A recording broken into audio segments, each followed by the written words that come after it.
Never Say Never by Natasha Jonigan, Chapter 12. As I walked through the door of Dawn's home, I was greeted by a gentleman in a black suit holding a serving tray of champagne. I took a glass, thanked him, and proceeded inside the spectacular home. Passing the foyer was a black baby grand piano. Displayed on top of the piano were beautifully framed pictures. Don and Charles were in a picture with Oprah and Stedman. My eyes widened as I noticed a variety of other celebrities like Robin Roberts, Mary J. Blige, and Michael Jordan. After admiring the portraits, I followed the sounds of chatter coming from the next room.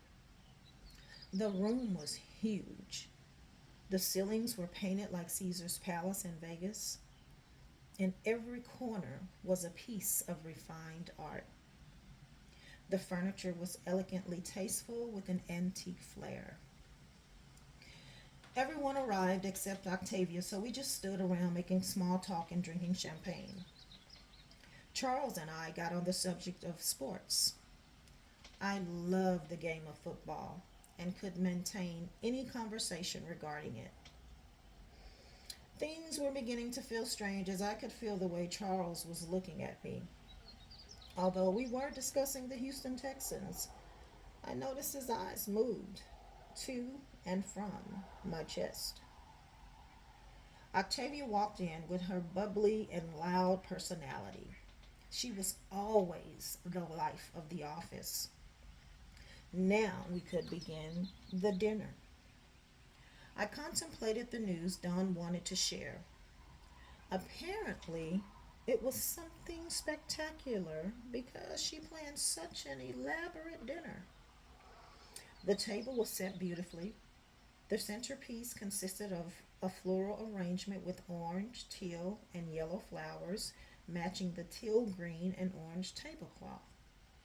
The glasses had crystal stone settings around the base, complementing the centerpiece. The four servers dressed in black suits made sure everyone was done in a synchronized manner.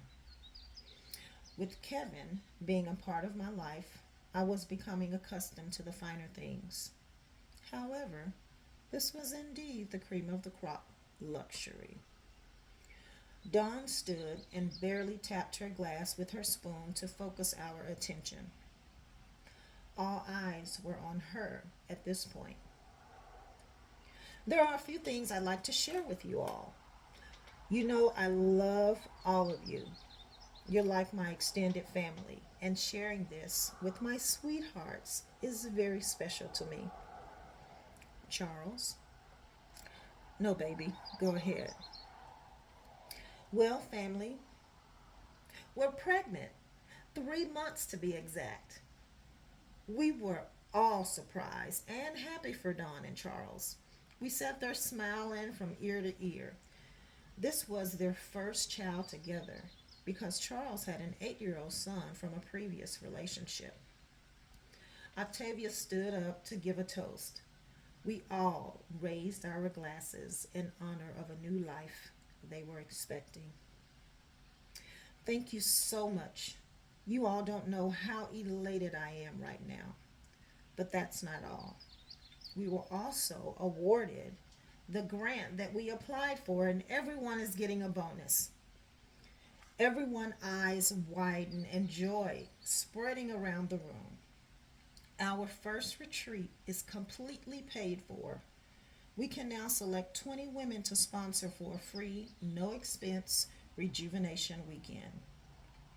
As the staff served coffee, teas, and small assorted dessert cakes, we were all amazed and filled with joy about the new good news.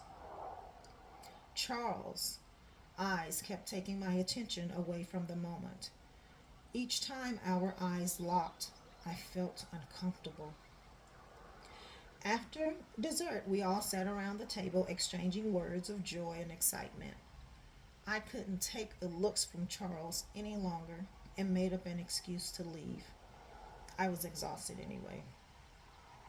Charles, will you walk Asia out, please? Don asked. Certainly, dear. You ready, Asia?